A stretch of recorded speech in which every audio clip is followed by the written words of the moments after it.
Stan News is an online-only outlet that has been publishing since December 2014. It is pretty much unabashedly pro-democracy and has actually been quite successful over the past 7 years.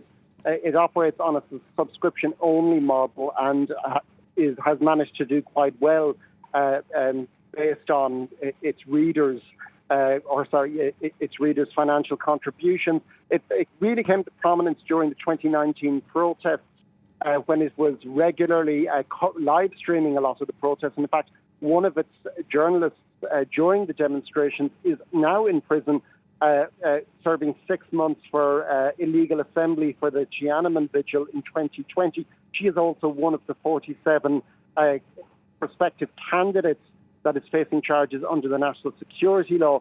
So Stan News is definitely something that has been in the target of the government for some time. Just last month, Security Secretary and former Hong Kong Police Chief Chris Tang accused Stan News of spreading fake news regarding the police in the 2019 protest. So it's not terribly surprising to see this happen today. France 24 visited the newsroom of Stan News last May, and Patrick Lamb, the acting editor-in-chief, said at the time that he expected it to be closed down at some point. He said himself that he would probably end up going to prison. He is one of the 6 arrested today. So not much of a surprise then. And this is the latest episode in a larger crackdown on freedom of the press in Hong Kong, all of which started with the imposition of the national security law. Yes, there's pretty much very little that most media outlets can do. Like, as you said, Stan News, after the passing of the national security law, has changed. It took down a number of articles from its website, but the charges today are under the colonial era crimes ordinance, which is as fuzzy and as far-reaching as the national security law. So ultimately, there is very little that can be done. And there are also a number of other key pro-democracy figures caught up in the ambit of Stan News today. They include Cantonese pop star Denise Ho, who was also arrested. She is a former director of Stan News.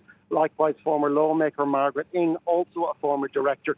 And also taken in for questioning today but not arrested is Ronson Chan, a Stan News editor, who is also the chairman of the Hong Kong Journalists Association. The Journalists Association has also been come under pressure from the Hong Kong government and pro-Beijing media in the last year, accused of irregular practices and also of anti-government bias.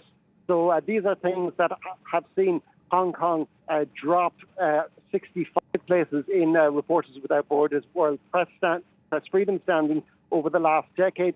So unfortunately, it's a sign of the times, and things are unlikely to get better in Hong Kong. Oliver Farry reporting